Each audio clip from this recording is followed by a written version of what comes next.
I find it absolutely funny. Um, that there are people who are literally like celebrating. Yeah, winter coming. Government shutdown. Keisha gonna lose food stamps. She ain't gonna get nothing for Thanksgiving. Oh, look at all these Keishas on on TikTok. They mad. They upset. See, the prophecy is true. All these Keishas, they gonna end up having to come back to the table. Da da da da da. Really, really, y'all. The clown show is crazy. I just have to be entertained. I gotta say this. One of the things that people try to accuse me of a lot is being classist and elitist, but I'm realistic. I'm somewhere in the middle. So I don't really have any emotional connection to class. I'm in the middle. It's like brown people. You know, you light skin and then you dark skin. You on two ends of an extreme, right? Brown people don't have the issues at all really with skin color. Nobody ever said, hey, you brown, ha ha ha, right? There's nothing connected with being brown. So there's a kind of I guess you would say neutrality. So when it comes to class, I can just call it like it is because I'm in the middle, straight in the middle. I can see shit clearly, just like being a brown person. I have a level of neutrality, so I don't have an emotional connection.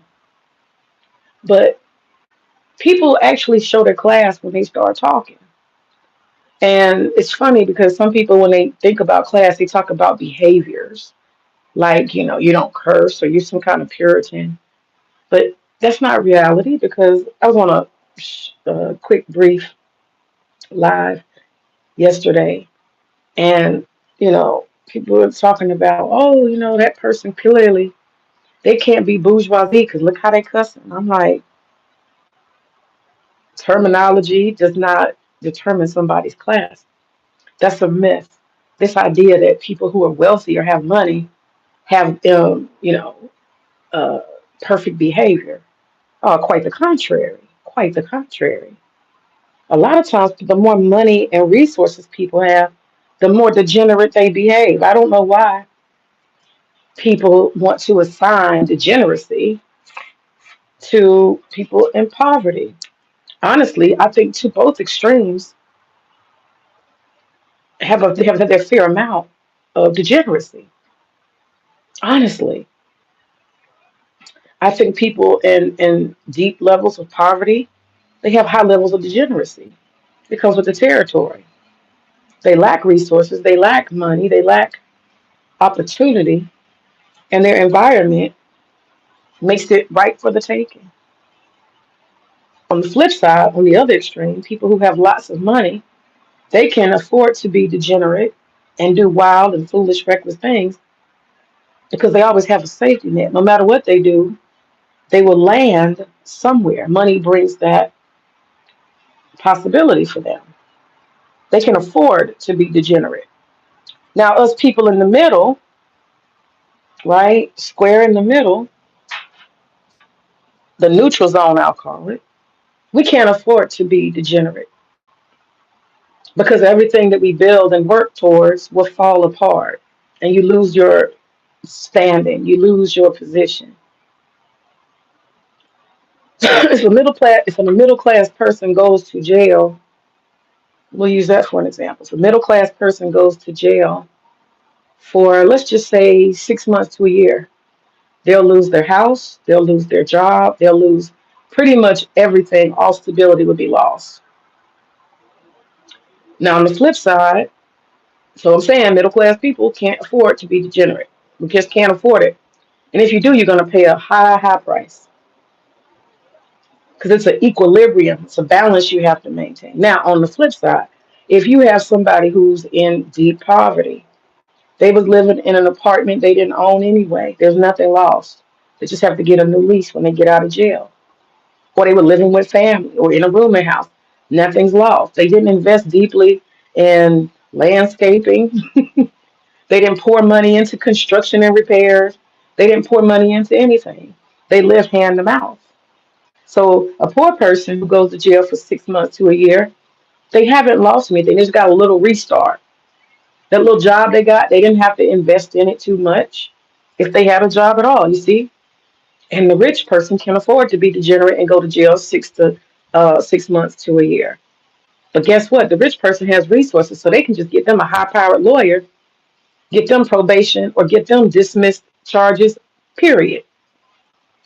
So what I'm saying is, people, this myth. I'm not gonna say the person's name, but this idea that you know that the degeneracy belongs with the poor, and the poor are affecting the middle class and the rich. I would argue that the middle class lacks the degeneracy because the middle class can't afford to be degenerate.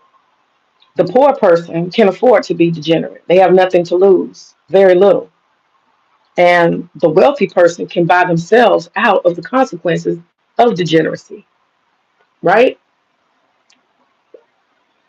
I won't go into more examples because I could. Well, I'll just do this one real quick. Me, middle class black woman. If I go and I don't use birth control and I have 3 or 4 children, I will not be able to maintain a middle class lifestyle because the children will cost me more money than I can afford. There will be no equilibrium, right? Now, the poor person who decides to have 3, 4 children, they're already in poverty. They only stand to gain something. They can qualify for food stamps and all kind of other benefits and charitable resources and things like that because they're already where they are. They can only get more. And so if the poor guy or the poor woman has another child, now on the flip side, the man, he might end up on child support if he's poor, but he don't have no money and wasn't working anyway. Ain't much to take. So there's not a whole lot to be lost. There's not a lot of consequences necessarily. Now the rich person can afford to put a chick on a flight and have an NDA or something else and force her to get an abortion or use pressure. He can really use resources, or he can just fucking pay. He can afford to pay the child support like Elon Musk. He can afford to have all the baby mamas all over the place, like Nick Cannon. A person with some money can afford to just go ahead and bite the bullet and pay the child support or the cost of the child. They haven't lost a lot. So that's what I'm saying. So this idea, I forgot the term that is used, but it's this idea that the degeneracy is from the lower class, and it will spread to all the other classes as if other classes don't have their own degeneracy. I would argue again that the middle class can't afford to be degenerate. Okay, can't afford it literally. It's a slippery slope, and it's so easy to fall, and it's hard to get back up. That's why it takes multiple generations a lot of times to establish middle class status, true middle class status. So I don't want to assign behaviors to it.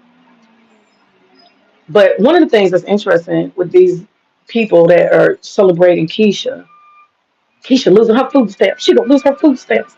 What you're doing is pointing out your own poverty. That's all you're doing. You are highlighting your own poverty status. You're highlighting your own low class. And the reason why I'm saying that is because the people who are in the middle and people who are elite, they're not actually concerned about Keisha. Keisha is what? What percentage? Okay, we've got black population is 13%. All right, so we divide that in half. Let's just say we divide it in half, and I'm being generous here. I'm sure there are more women than men. That's seven. We'll just say eight, for keep that black women are 8%. Take out the children. No, let's start with that. Take out the children. 13%. Let's say 8% are adults. Let's just say 8% are adults. Black adults. Okay, out of those black adults, okay, 8% divided in half. We'll just give women 5%. We'll give women 5%. We'll just give it. So that's 5% of women. Now, what percentage of that 5% is on food stamps? Of the black community, us being 13%, 5% are black female adults. Let's just give it that. How many of those black female adults are on food stamps? What percentage? Let's just give it half. Let's say 2.5% of black women in America, that's we could just divide it in half, are on food stamps. So you're gonna spend all your time celebrating 2.5% of the potential black women that are gonna lose food stamps in the month of November. You ignoring that what 58% of all food stamps goes to who? Rural white people. That's right. You have a lot of people who are surviving, white rural people who are surviving in poverty in America. Nobody is talking about that. That's why they out here with no King's Day. That's why they upset. It's white people, y'all. So you're just showing how you're showing how close you are to Keisha, that you're concerned. You're showing how poor you are, that you're so invested in Keisha losing food stamps. It's only when I get on YouTube that I actually hear conversations about food stamps. That's why when I first met, these channels in the manosphere, that's why I first said these guys are just steeped in poverty because they are concerned with the lowest rungs of issues, from child support to inability to maintain jobs, illiteracy. I have a feeling that a lot of these guys are on the internet faking and fronting. I really do. Because when they open their mouth and the stuff that they're concerned about, the stuff that worries them, it is very, very low class conversation. I don't, my friends, my colleagues, my former colleagues, my family, my neighbors, people who I'm talking to, no, I can't even think of a time anybody that I know ever brought up food stamps or child support or anything like that. Most of the people I know, they're talking about business, they're talking about travel, they're talking about projects they're working on, creative stuff. And I think that's just like I said, it's a middle class mentality. And so I'm suspecting that when people open their mouths and they're obsessed about, it doesn't bother me. It's just very interesting. They worry about weaves and eyelashes and food stamps and baby mamas.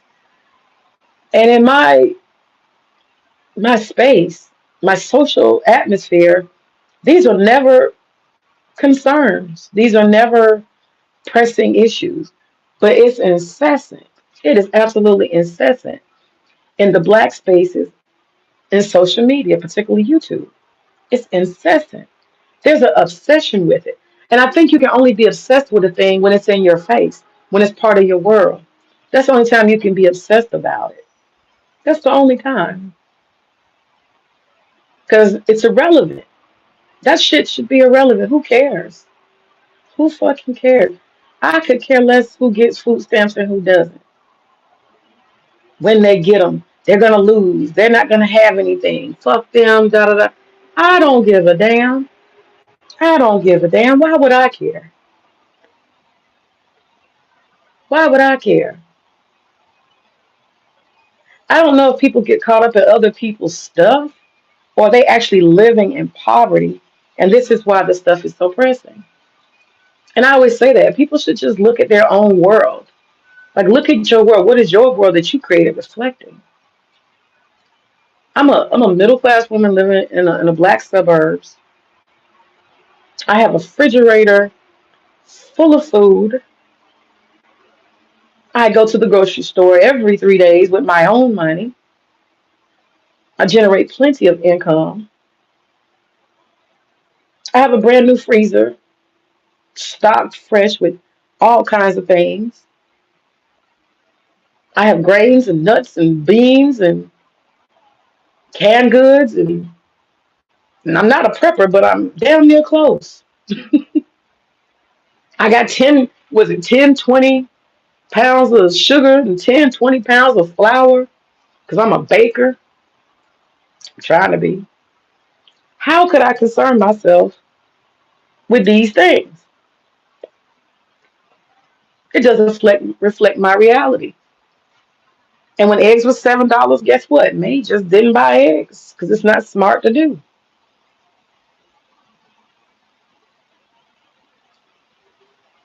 So when people open their mouths, that's my point. When people open their mouths and they show you what they obsess about, they're pointing out their poverty. Those who are celebrating Keisha 2.5% of those who might be losing food stamps in November, and they're so excited and they're obsessively talking about it, they're missing that it's all white people mostly that's going to be screaming and crying. It's me, Ma, and them, and all them Social Security folks all living in the trailer in them rural white areas. That's who's hollering and screaming, but they ignore that. Why? Like I said, because they are in proximity to the poverty. And while some of those people are kikiing and laughing, some of them folks ain't paying their child support.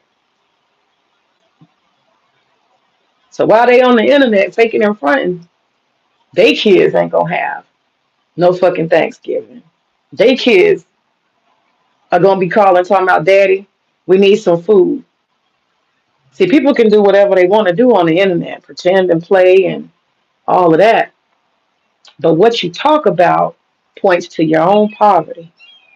You're telling your social class you worried because you got close proximity. You care because you close. Like I said, I'm May in the middle, and none of that is affecting my world. I just look on in awe. I said, wow, you showing your class your proximity to poverty. That's what I gotta say. Ashe.